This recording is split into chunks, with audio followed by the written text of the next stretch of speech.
It's spooky season, and every time you look at your fantasy team, you're seeing busts and injuries, and you're getting scared. But we're here to dig up the myths and let you know the reality here of why you shouldn't be terrified, even if you got these guys on your fantasy team. These are the players you should not be scared of. Everybody's freaking out for the wrong reasons. We're going to bring the truth tonight.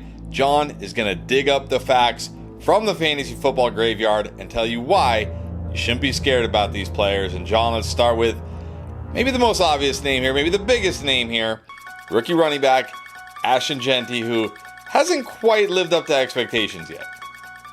Yeah, and listen, when you are a dynasty manager, it is really easy to overreact, look at your roster, and feel like you wasted draft picks, wasted draft capital, whatever it may be. And I know a lot of fantasy managers out there send an absolute haul to trade up for Ashton Jeanty, and like you said, so far on the 2025 season, he is the RB17 in full PPR, the RB18 in half PPR, and so far in 4 out of 7 games on the year, 12 or less fantasy points. But when you look a little bit deeper here, he is top 12 amongst all running backs in juke rate, evaded tackles, yards created, and total touchdowns. So really, he hasn't been that bad. And a stat that I really like that Player Profiler collects is dominator rating, which is the percentage of total team yards and team touchdowns generated by a player on offense. And right now, he is the RB3 in that metric, which is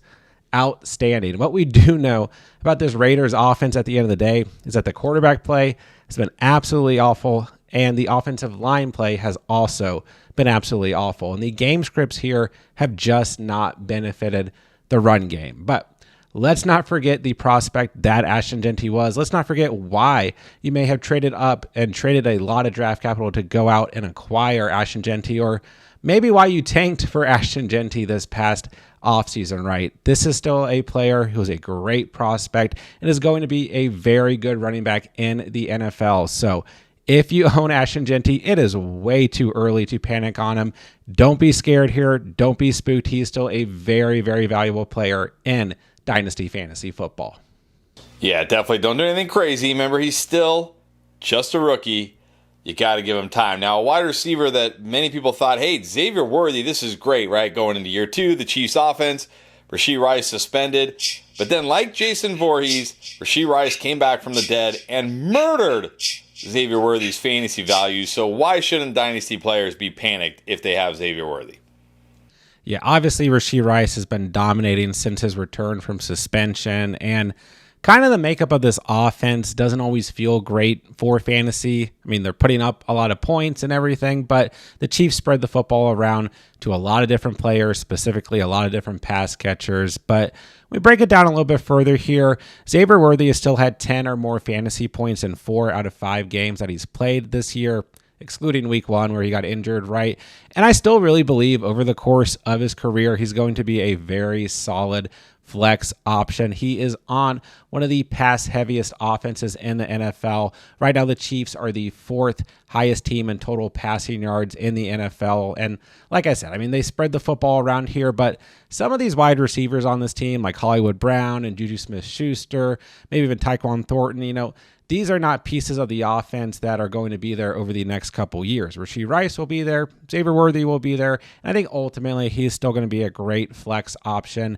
And he's on one of the best offenses in the NFL. And I personally believe as long as Patrick Mahomes and Andy Reid are there, it will remain one of the best offenses in the NFL. And look a little bit closer here in games where Rashee Rice has been active this year. Worthy still has 4 or more targets in each of those 2 games and a ceiling of 7 total targets. So he may not be the alpha wide receiver 1 for the Kansas City Chiefs, maybe a bit boom or bust, but he's still going to be a very solid player to own and a very valuable player in Dynasty fantasy football. Yeah, I remember Dynasty. Although you want to win the championship this year, it's a game that's played hopefully over many years. Worthy still has tons and tons of upside. Now, if you got Ricky Pearsall on your Dynasty team, you may have even forgotten you have Ricky Pearsall on your Dynasty team because it feels like we haven't seen this guy in forever. Is there a chance that Ricky Pearsall rises from the dead and helps Dynasty teams this year? Yeah, it does kind of feel like here in the 2025 season and maybe a bit in the 2024 season, like, is he ever going to get healthy? And now we're kind of feeling like, is he ever going to have a healthy quarterback as well? And the answer is yes to both of those questions. Eventually, both Brock Purdy and Ricky Pearsall will be healthy and active on the field. I mean, Mac Jones has been an okay QB2 here, right? But we look at Ricky Pearsall, he has still had 14.8 or more fantasy points per game in 2 of the 4 games he's played this year, and at least 5 targets in every single one of those games with a ceiling of 11 targets. He was averaging 13.1 fantasy points per game before the injury this year. So he's still been very solid when active this year. It just is one of these situations where you're looking at your roster, you're looking at your lineup, looking at your bench, and you're like, where is this guy? I want him in my starting lineup, right? You just have to be patient sometimes. And ultimately, Ricky Pearsall, 15.1 expected fantasy points per game. The wide receiver 16 in expected fantasy points per game. That is ahead of players like Emeka Egbuka, Cortland Sutton, Nico Collins, and some other big name wide receivers. So I do believe once he's healthy, off the injury report, he is going to be very, very valuable once again in your guys' starting lineups. And once again, we're looking at a very pass-heavy team here. The Niners are second in the league in total passing. They're going to find a way to get him involved once he's back out there on the field. So, yes, I do believe he will rise from the dead here. He's going to be very, very good for you guys. So just be patient here. Nothing to panic about when it comes to Ricky Pearsall. And then Dalton Kincaid, I guess he's like the mummy here. Like, is he ever going to be 100%? I mean, I guess we saw him a little bit earlier in the season when he was 100%. He was pretty good, but this guy just can't really seem to stay healthy. But, I mean, the pieces are there if he can, right? Yeah, and I mean, he was dominating before he got hurt just a few weeks ago, right? And really looked like the kind of breakout season was coming. Remember, for a lot of tight ends, it's not usually year 1, it's year 3, year 4, and it looked like we were going to get that this year. And I'm still somewhat convinced that we are on that pathway, right? The Bills are utilizing Dawson Knox still. As long as he's on this team, he's going to get some sort of involvement. He's a great blocking tight end. And rookie Jackson Hawes has gotten some involvement as well, which has some Kincaid owners maybe a little bit spooked, but to me, it's nothing concerning. Between Hawes and Knox on the season combined, they only have 1 game with over 3 targets. The involvement for those guys is very minimal, and this is one of those offenses that they're going to get everybody involved. They're going to have a lot of different pass catchers get involvement, and that's, what you see at the wide receiver position for the Bills team. So I'm not worried about any of that with Dalton Kincaid. He is still the tight end 8 in fantasy points per game at 11.7 fantasy points per game so far on this season. And I don't really know if he was fully healthy last week coming out of the bye weekend.